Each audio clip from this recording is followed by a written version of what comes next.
As CARICOM prepares its populace for the demands of a 21st century workforce, a partnership between the CARICOM Secretariat and UNESCO is working to implement quality standards for the education sector. Here's Jacine Dunkley-Balcom with that report. Standards for the teaching profession are currently being reviewed by experts across the world. The review is being conducted via a series of consultation workshops being done in 5 UNESCO regions. Experts from the Caribbean and Latin America have started reviewing the standards for this region. The consultation began on Wednesday, July 17 at the Arthur Chung Convention Center in Georgetown, Guyana, through a partnership with the CARICOM Secretariat, UNESCO, and other stakeholders. The first phase took place in Addis Ababa in Ethiopia, and the second phase is taking place in the region of Latin America and the Caribbean. So it was a fantastic opportunity for CARICOM to collaborate with UNESCO to engage in its own consultations around the proposed CARICOM regional standards for the teaching profession, and actually look more closely at the ways in which those proposed standards are aligned to the UNESCO Global Framework, or the proposed UNESCO Global Framework for the standards. So that's what's happening here today. We have actually included a number of participants within Guyana and across the world. So we have representation from South Africa, we have representation from Europe, Latin America, within the Caribbean itself, and in particular a very strong cohort of Guyanese participation stakeholders who are involved in the consultations here today, including, and I think one of the things that we need to celebrate is the participation of our teacher trainee candidates, because these standards, once they are confirmed and endorsed by the COSORT for implementation, are going to affect their future and the nature of the profession and the kind of professional that they turn out to be. The purpose of these regional consultations is to make sure that these standards are developed not by us sitting in an office at UNESCO, but by the profession themselves. So we have these consultations all over the world.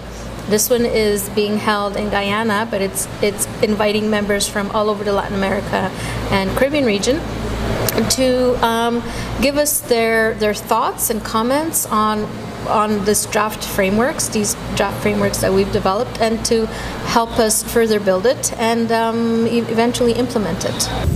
An international task force on Teachers for Education 2030 has also been established to support governments and teacher organizations to agree on and implement a common understanding of teaching and teacher quality.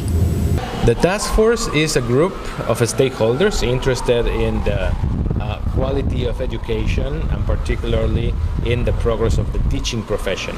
It was established back in 2008 in Oslo, in Norway, with support from some countries, particularly Norway, but with constituents from governments, civil society, teacher unions, like Education International is part of it, and also experts.